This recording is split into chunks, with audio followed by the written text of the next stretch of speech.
નમસ્તે મિત્રો, હું છું નવરંગ સૈન અને સ્વાગત છે આપનું આઈ એમ ગુજરાતના અમેરિકા સ્પેશિયલ ન્યૂઝ બુલેટિનમાં. બુધવાર ઓગસ્ટ 19ના સમાચારોમાં જોઈશું દીકરો યુએસ સિટીઝન હોવા છતાં પણ ઉત્તર ગુજરાતની એક મહિલાને કયા સંજોગોમાં ડિપોર્ટ કરવામાં આવી તેની વિગતો, તેમજ ટ્રમ્પના એક પરમ ભક્તની વર્ષો જૂની ભક્તિ એરપોર્ટ પર થયેલા એક કડવા અનુભવને કારણે કેમ માત્ર 15 જ મિનિટમાં હવામાં ઓગળી ગઈ તેનો એક અહેવાલ, અને છેલ્લે જર્સી સિટીમાં પ્રોપર્ટી ટેક્સમાં થનારા સંભવિત 15.5% વધારા સામે ચાલી રહેલા વિરોધ પ્રદર્શનોની વાત આજના આ બુલેટિનમાં. પતિ અને દીકરા સાથે અમેરિકામાં રહેતી એક ગુજરાતી મહિલાને તાજેતરમાં જ ડિપોર્ટ કરવામાં આવી છે. પ્રાપ્ત વિગતો અનુસાર આ મહિલા તેના પતિ સાથે 12 વર્ષ પહેલા ઇલીગલી યુએસ ગઈ હતી અને ત્યાં જ તેણે એક દીકરાને જન્મ આપ્યો હતો. એક રિપબ્લિકન સ્ટેટમાં રહેતી આ ફેમિલી સ્ટોર ચલાવતી હતી. એવું પણ જાણવા મળ્યું છે કે ઉત્તર ગુજરાતની આ મહિલાના પતિ પાસે વેલિડ વર્ક પરમિટ હતી. જોકે તેણે અસાઇલમનો કેસ કર્યો હતો કે કેમ તેની કોઈ ચોક્કસ વિગતો નથી મળી શકી. દીકરાને લઈને વોલમાર્ટમાં શોપિંગ કરવા માટે ગયેલી આ મહિલાને પાર્કિંગ લોટમાંથી જ આઈસના એજન્ટ્સે ઉઠાવી લીધી હતી અને ધરપકડ કરાયાના માત્ર 7 જ દિવસમાં તેને ઇન્ડિયા પણ મોકલી દેવાઈ હતી. આ મહિલા ભલે અમેરિકાથી ઇન્ડિયા પાછી આવી ગઈ હોય, પરંતુ યુએસમાં કોઈ સ્ટેટસ વિના રહેતો તેનો પતિ હાલ પણ ત્યાં જ છે. આમ ગુજરાતને મળેલી માહિતી અનુસાર આ મહિલા પાસે વેલિડ ઇન્ડિયન પાસપોર્ટ નહોતો અને તેના પતિ પાસે પણ કોઈ ટ્રાવેલ ડોક્યુમેન્ટ્સ નથી. જે દિવસે મહિલાની ધરપકડ કરાઈ તે દિવસે તેનો પતિ પણ તેની સાથે જ આવવાનો હતો, પણ છેલ્લી ઘડીએ તેણે કામ વધારે હોવાથી વોલમાર્ટ જવાનું પડતું મૂક્યું હતું. નવાઈની વાત એ છે કે આ મહિલાનો દીકરો યુએસ સિટીઝન છે અને તેની ઉંમર લગભગ 8 થી 10 વર્ષની હોવાનું કહેવાઈ રહ્યું છે. તેને ઇન્ડિયા મોકલવામાં આવી ત્યારે તેની સાથે તેનો દીકરો પણ ઇન્ડિયા આવી ગયો હતો અને હાલ આ મા દીકરો ઉત્તર ગુજરાતના એક ગામમાં આવેલા પોતાના ઘરમાં જ રહે છે. તેને ઇમરજન્સી સર્ટિફિકેટ પર ઇન્ડિયા મોકલાઈ હતી અને હવે તે ફરી અમેરિકા જવાની ફિરાકમાં હોવાના પણ દાવા કરવામાં આવી રહ્યા છે. જોકે આ મહિલા સામે કોઈ રિમૂવલ ઓર્ડર પેન્ડિંગ હતું કે કેમ તેની કોઈ જ સ્પષ્ટતા નથી થઈ શકી. એવી પણ શક્યતા છે કે તેના પતિએ તેની પહેલા અમેરિકા જઈને અસાઇલમનો કેસ કરી દીધો હોય અને આ મહિલા ત્યારબાદ યુએસ પહોંચી હોય. આજથી 10 વર્ષ પહેલા અને આજે પણ જે લોકો બોર્ડર પર પકડાયા વિના જ અમેરિકા પહોંચે છે તે મોટાભાગે અસાઇલમનો કેસ કરવાનું ટાળતા હોય છે, કારણ કે હાલની સ્થિતિમાં તો જેમણે અસાઇલમ માંગેલું છે તેમને જ પહેલાં ડિપોર્ટ કરવામાં આવી રહ્યા છે અને ઇલીગલ ક્રોસિંગ કરતાં પકડાયેલા લોકો માટે આઈસમાં હાજરી પુરાવા જવાનું પણ ખૂબ જ રિસ્કી બની ચૂક્યું છે.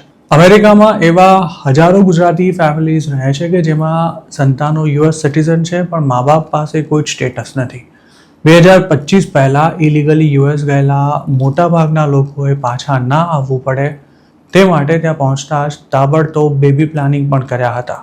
હાલ આવા મોટાભાગના કપલ્સના સંતાનો ભલે અમેરિકન સિટીઝન હોય, પરંતુ તેમનું પોતાનું કશું જ ઠેકાણું નથી, કારણ કે ડિપોર્ટેશનમાં તેમનો પણ ગમે ત્યારે નંબર લાગી શકે છે. આવો જ એક કિસ્સો કલોલના એક યુવકનો પણ છે, જે સ્ટુડન્ટ વિઝા પર અમેરિકા ગયા બાદ H1B વિઝા લેવામાં સફળ રહ્યો હતો અને ત્યારબાદ તેણે પોતાની પત્નીને પણ ડિપેન્ડન્ટ તરીકે યુએસ બોલાવી લીધી હતી. જોકે પત્નીના અમેરિકા આવ્યાના થોડા જ દિવસોમાં આ યુવકની એક કેસમાં ધરપકડ થઈ ગઈ હતી.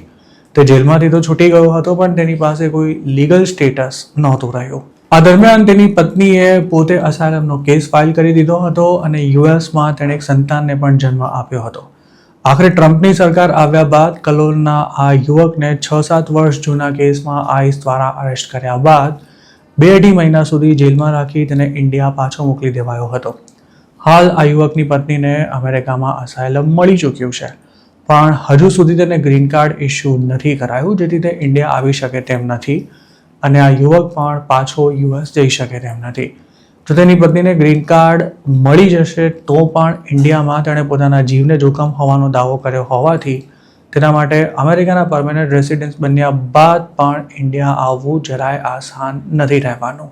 યુએસમાં અસાઇલમ માંગનારા મોટાભાગના ગુજરાતીઓને ત્યાં ગ્રીન કાર્ડ નથી જ મળવાનું તે વાત નક્કી છે. બાળક અમેરિકન સિટીઝન હોય તો મા બાપને ડિપોર્ટેશન સામે પ્રોટેક્શન મળી જાય તે વાત પણ વહેમથી વિશેષ બીજું કશું જ નથી, કારણ કે અમેરિકાની સરકાર હવે તો યુએસ સિટીઝન બાળકોને પણ તેમના અનડોક્યુમેન્ટેડ પેરેન્ટ્સ સાથે જ રવાના કરી રહી છે. યુએસમાં જન્મેલા બાળકો 21 વર્ષના થયા બાદ પોતાના પેરેન્ટ્સને ચોક્કસ સ્પોન્સર કરી શકે છે. પણ અમેરિકા આવા ઈચ્છતા આવા પેરેન્ટ્સનું પોતાનું બેકગ્રાઉન્ડ ક્લીન હોય તે પણ ઘણું જરૂરી છે. હવે અમેરિકા બર્થ ટુરિઝમ પર તબાહી બોલાવી રહ્યું છે. તેવામાં સ્વાભાવિક છે કે અમેરિકામાં બેબી પ્લાનિંગ કરી તેના આધારે લીગલ સ્ટેટસ મેળવવા માંગતા ઇલીગલ ઇમિગ્રન્ટ્સ માટે પણ કોઈ પ્રકારનો ઇમિગ્રેશન બેનિફિટ લેવો આસાન નથી રહેવાનો. આ બધા સિવાય ઘણા દેશીઓએ અમેરિકામાં કોઈ સ્ટેટસ વિના રહેતા પોતાના અંડરએજ બાળકો માટે સ્પેશિયલ ઇમિગ્રન્ટ જુવેનાઇલ સ્ટેટસ હેઠળ ગ્રીન કાર્ડ અરેન્જ કરવા પણ જાતભાતના કોઠા કબાડા કરી રાખ્યા છે. જોકે આવા લોકો એ વાત ભૂલી જાય છે કે SIJS હેઠળ તેમના બાળકોને ગ્રીન કાર્ડ અને આગળ જતાં સિટીઝનશીપ કદાચ મળી જશે, પણ તેમ છતાંય તેઓ 21 વર્ષના થયા બાદ પોતાના પેરેન્ટ્સને અમેરિકા નહીં બોલાવી શકે, કારણ કે તેમણે પોતે જ પેરેન્ટ્સ વિશે સાચી ખોટી વાતો કરી કે પછી કાવા દાવા કરી ગ્રીન કાર્ડ મેળવ્યું છે. છેલ્લા 3 પ્રેસિડેન્શિયલ ઇલેક્શનમાં ડોનાલ્ડ ટ્રમ્પને વોટ આપનારો એક અમેરિકન હવે પસ્તાઈ રહ્યો છે, કારણ કે તેણે ક્યારેય નહોતું વિચાર્યું કે ટ્રમ્પે શરૂ કરેલા માસ ડિપોર્ટેશનનો રેલો એક દિવસ તેના જ ઘર સુધી આવી પહોંચશે અને તેની પોતાની જ પત્ની તેમાં તણાઈ જશે. બ્રેન્ટ ઝેન્ડ્રા નામનો આ સેલ્સ પર્સન અત્યાર સુધી ટ્રમ્પનો પરમ ભક્ત હતો, પણ કેલિફોર્નિયાના બર્બેન્ક એરપોર્ટ પર ગયા મહિને તેની સાથે જે કંઈ થયું તેના કારણે બ્રેન્ટની વર્ષો જૂની ટ્રમ્પ ભક્તિનો નશો માત્ર 15 જ મિનિટમાં ઉતરી ગયો હતો. કેલિફોર્નિયામાં પોતાની પત્ની સાથે જે કંઈ થયું તે અંગે ન્યૂયોર્ક ટાઈમ્સ સાથે વાત કરતા બ્રેન્ટે જણાવ્યું હતું કે તેઓ બર્બેન્ક એરપોર્ટ પર લેન્ડ થયા તેની થોડી જ મિનિટોમાં એક યુવક તેમની પાસે આવ્યો હતો. બ્રેન્ટની પત્નીને અટકાવતા તેણે સેકન્ડરી ઇન્સ્પેક્શનની વાત કરી હતી અને માત્ર 15 જ મિનિટમાં બ્રેન્ટની પત્ની જેલિનાને હથકડી પહેરાવીને એક ગાડીમાં બેસાડી દેવામાં આવી હતી. જેલિનાને કસ્ટડીમાં લેનારો તે યુવક ફેડરલ એજન્ટ હતો. તેણે એવું કહ્યું હતું કે તે પોતાનું કામ કરી રહ્યો છે અને થોડા જ સમયમાં જેલિનાને છોડી દેવામાં આવશે. જોકે એરપોર્ટ પરથી કસ્ટડીમાં લેવાયેલી જેલિનાને 16 દિવસ સુધી ડિટેન્શન સેન્ટરમાં રાખવામાં આવી અને ખાસી મથામણ બાદ આખરે $35,000 બોન્ડ પર તેનો છુટકારો થયો છે. હાલ જેલિનાને પગમાં GPS ટ્રેકર લગાવવામાં આવ્યું છે અને તે પોતાના વિઝા પર ઓવરસ્ટે થઈ જવાના આરોપનો પણ સામનો કરી રહી છે. મૂળ રશિયાની જેલિનાની ગ્રીન કાર્ડની એપ્લિકેશન પેન્ડિંગ છે. તેના લોયરનો દાવો છે કે જેલિનાએ ક્યારે પણ પોતાનું લીગલ સ્ટેટસ નથી ગુમાવ્યું કે ન તો તેણે કોઈ કાયદાનો ભંગ કર્યો છે.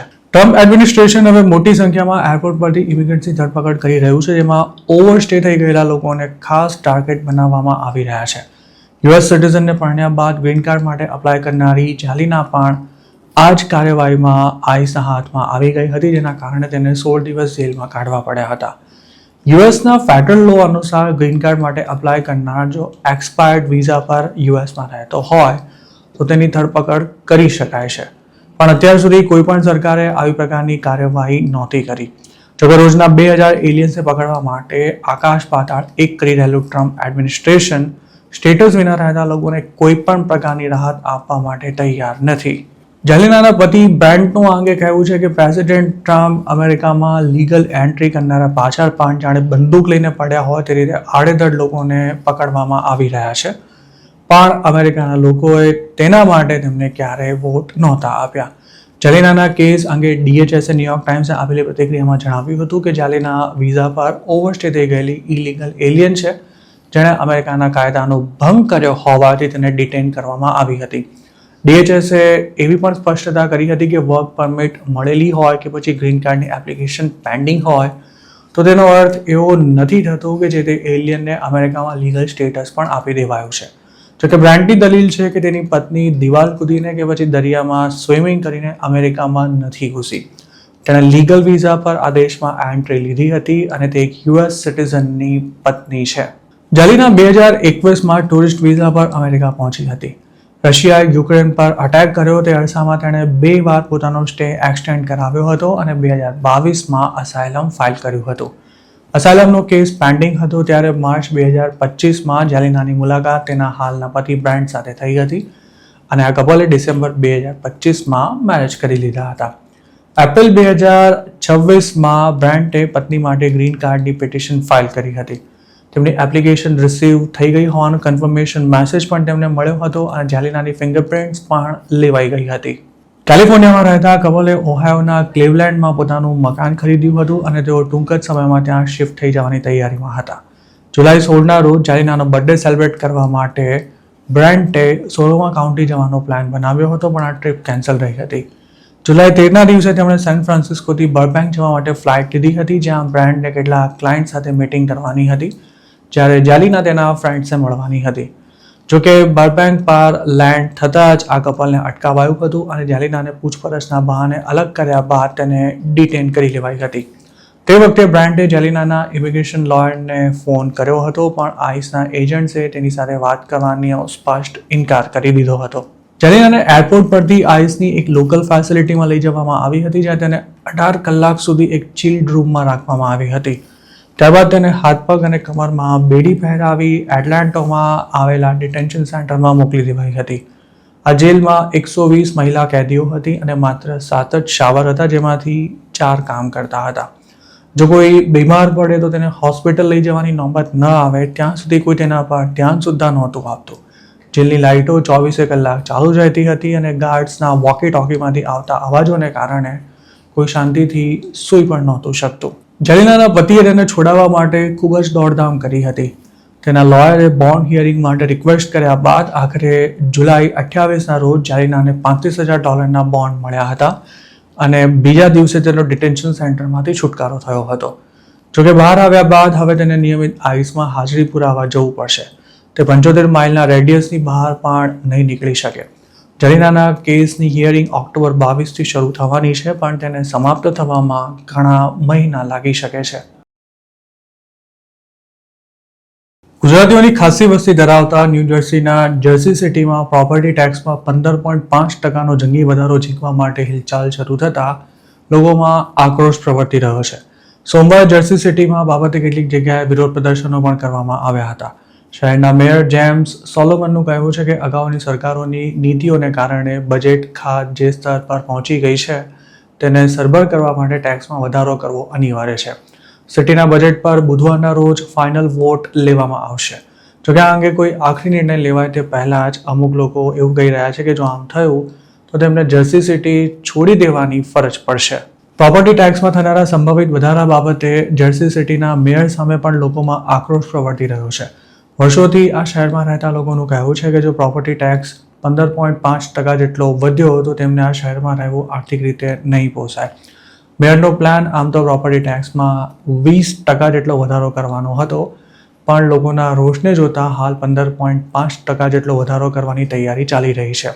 સોમવારે સિટી હોલની બહાર પણ લોકોએ પ્રોટેસ્ટ કર્યો હતો.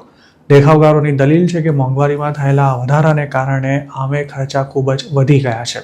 તેવામાં જો પ્રોપર્ટી ટેક્સમાં પણ આટલો મોટો વધારો કરાયો તો તેમના માટે ઘર ચલાવવું મુશ્કેલ બની જશે. અમેરિકાના અનેક સ્ટેટ્સમાં મકાનોના ઇન્સ્યોરન્સ પણ મોંઘા થઈ રહ્યા છે. તેવામાં ઇન્સ્યોરન્સની સાથે સાથે જો પ્રોપર્ટી ટેક્સમાં પણ 15%નો વધારો થાય તો પ્રોપર્ટી મેન્ટેન કરવાની કોસ્ટ પણ ઘણી વધી જશે.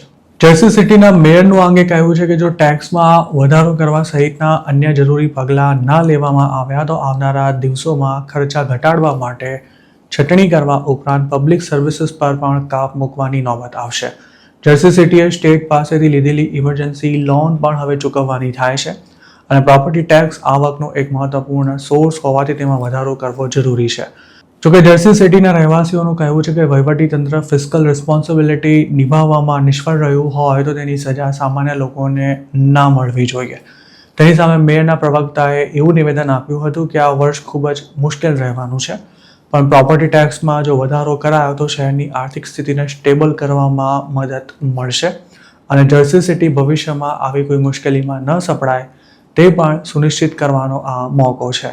જોકે હકીકત એ છે કે અમેરિકામાં મોંઘવારી જેટલી ઝડપથી વધી રહી છે તેની સરખામણીએ લોકોની આવક નથી વધી રહી, જેથી લોઅર ઇન્કમ ધરાવતા લોકો માટે મકાનના ભાડા ભરવા કે પછી હોમ લોનના EMI ભરવું મુશ્કેલ થઈ રહ્યું છે. વર્ષોથી ન્યૂ જર્સીમાં રહેતા એક ગુજરાતી આ અંગે જણાવ્યું હતું કે ભાડા વધી જતા હવે ફ્રોડના કેસ પણ વધી રહ્યા છે, જેમાં ભાડુઆતો શરૂઆતના 4-6 મહિના રેગ્યુલર રેન્ટ પે કરે છે, પણ ત્યારબાદ તેઓ જાતભાતના પ્રોબ્લેમ્સ ઊભા કરી રેન્ટ ચૂકવવાનું બંધ કરી દે છે. મામલો જ્યારે કોર્ટમાં જાય ત્યારે તેઓ મોકો મળતા જ મકાનને રેઢું મૂકી રાતોરાત નાસી જાય છે, જેથી મકાન માલિકે 3-4 મહિનાનું ભાડું ભૂલી જવાની નોબત આવે છે. ઘણા ગુજરાતીઓ પણ આ સ્કેમનો ભોગ બની ચૂક્યા છે. હવે જો પ્રોપર્ટી ટેક્સમાં વધારો થશે તો સ્વાભાવિક છે કે ભાડામાં પણ વધારો થશે. તેથી આ પ્રકારના ફ્રોડ હજુય વધી શકે છે. તો મિત્રો, આ હતા અમેરિકાના આજના મુખ્ય સમાચાર.